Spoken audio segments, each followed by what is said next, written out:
to introduce my friend and freedom fighter, our wonderful friend, Dr. Paul Alexander.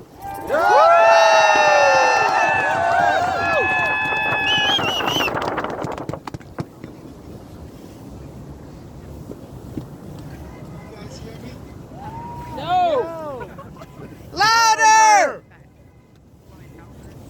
Let's give it up for the U.S. truckers and Canadian truckers.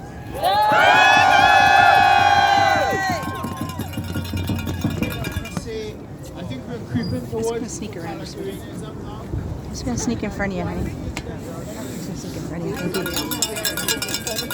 you. Yeah! Excuse me, guys. Sorry. Thank you.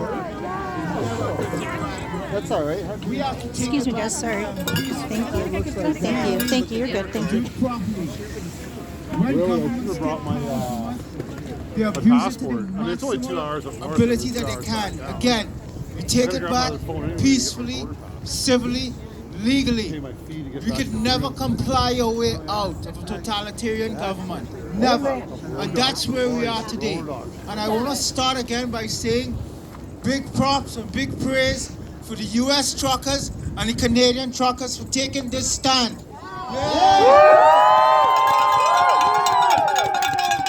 We can't go forward without thanking the police in Canada.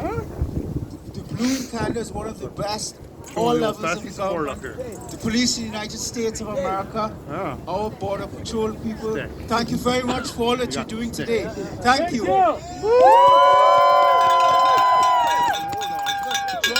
George said something that, I want to reiterate what he said. I'm so privileged to be on Taking Back board with George and Roy Bear, etc., and Julie.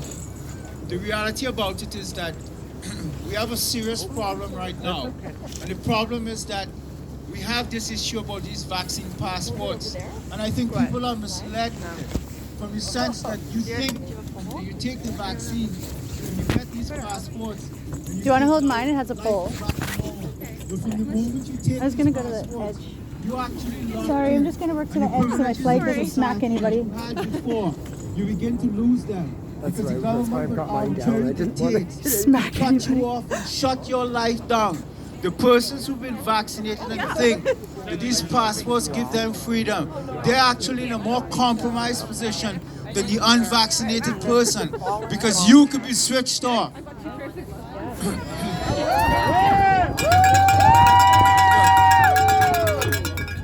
I'm here as a scientist and I did work in the Trump administration.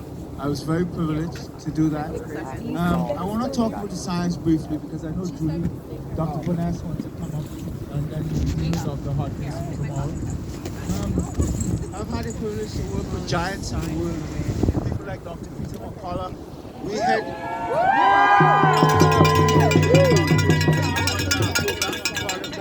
I work with Dr. Robert Malone. And ice, yeah.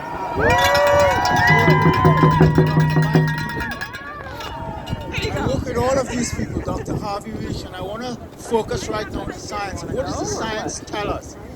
Look, from out of the gate, from around March, April of 2020, the science began to tell us that COVID was amenable to risk stratification. And that meant to us from a scientific point of view that the vast majority of the population, 99.5% of the population, we could have let people live normal, as reasonably normal lives as possible, while we strongly protect the vulnerable. And that was our focus and our argument. Not to shut the society down, not to close schools, not to implement mass mandates, because we were getting reports in the States. I was getting reports in Health and Human Services, winding it back to the Oval Office. President Trump knew, and he fought the task force. He fought them daily on the podium. He knew the children in America were dying.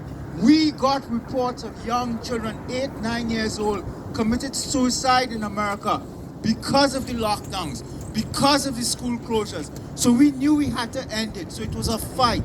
It was a daily fight, and the fight goes on. But the science tells us something clear today that's very troubling. And I don't understand what's going on with the Canadian public health agencies, in Canada, etc. Criminals. They talk about the science, but they clearly are not reading the science. They don't seem to understand the science. They Because claim it.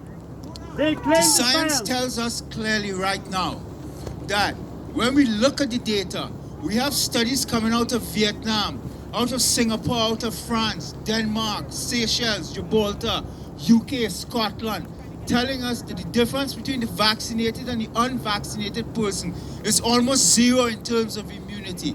In other words, the vaccinated person loses the immunity in a matter of months.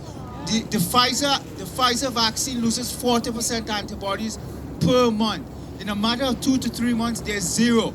The reality about it, when New York stopped the nurses from functioning, they did not understand that the vaccinated nurse was no different than the unvaccinated nurse. In fact, the unvaccinated nurse was safer for your parents to be tended to. So the reality about it is the science right now, we just published a paper in Brownstone Institute that looked at about 40 studies today, trying to understand where is the vaccine in terms of the Delta and the Omicron variant. What we found is that the vaccine does not work. I want to be as clear as I can be. The vaccine has failed against the Omicron variant. It does not confer protection and it does not give you proper safety. It is a real concern. And I find that I have a serious concern with the government of Canada when they are pushing particularly the boosters on the population. And WHO recently came out along with the EU regulators saying that we do not think that boosters should be given to the populations in the world at this point. But our government seems misguided and out of step with the science, including the United States government. I can speak because I have the ability to speak on behalf of the United States government too. So, let me just say it this way. At this point, we have no sound science, no scientific data, no medical data to justify mandates. There is no reason to separate and tear the society apart, to rip unvaccinated people away from the society, put them on the breadline, hurt them, devastate them, when there's no difference. End those mandates! End those mandates! End those mandates! From the beginning, full disclosure again, I do work with Dr. Bhattacharya, Dr. Martin Kulldorff at Stanford, etc. What we called for, Dr. Gupta at Oxford, we said, and I stand here again, from February 2020 to January 2022, there's no difference. We said we want an age, risk stratified, focused protection. We said you properly protect the vulnerable in society. You take proper protections of the elderly, the private home, the nursing home, and the long-term facility. And whilst you properly protect the elderly, you make vitamin D available to the population. You public service the population about a healthier lifestyle. You get body weight under control. Obesity emerged as a super-loaded risk factor. That was a simple PSA. The public service could have come to the population, but they have squandered the opportunity. They've wasted 2 years. But most of all, we have said you let the rest of society, the young, the infants, the children, the young people, the teenagers, the young adults, the middle-aged adults. When we look at the data, no one at 70 years old and below, no person in America, Canada, and UK, in the entire world, 70 years old and below, warranted a vaccine. We looked at the data to show that the risk was statistical zero of them getting severely ill or dying from COVID. So we knew that there was no basis for these vaccines. Today, there's absolutely no basis for no infant, no child, no young person in this world. There is no science, no American public health official. I challenge them. I challenge them. I challenge them. Any scientist in America, from Fauci, Walensky, Francis Collins, anyone at the CDC and the NIH, I challenge any scientist in Canada, Theresa Tam, Howard New, Davila, any one of them, meet me any place, anytime. Bring everyone you want, bring every document you want. Come talk to me. I will bring the science, and it is time. It is time that we declared the pandemic emergency over. It is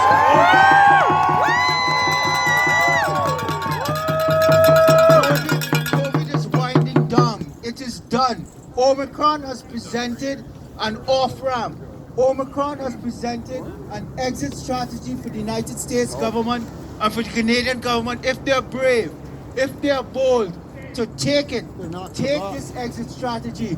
The pandemic is done. Yep. It is over. The science is clear. And thank you very much for having me. Long live.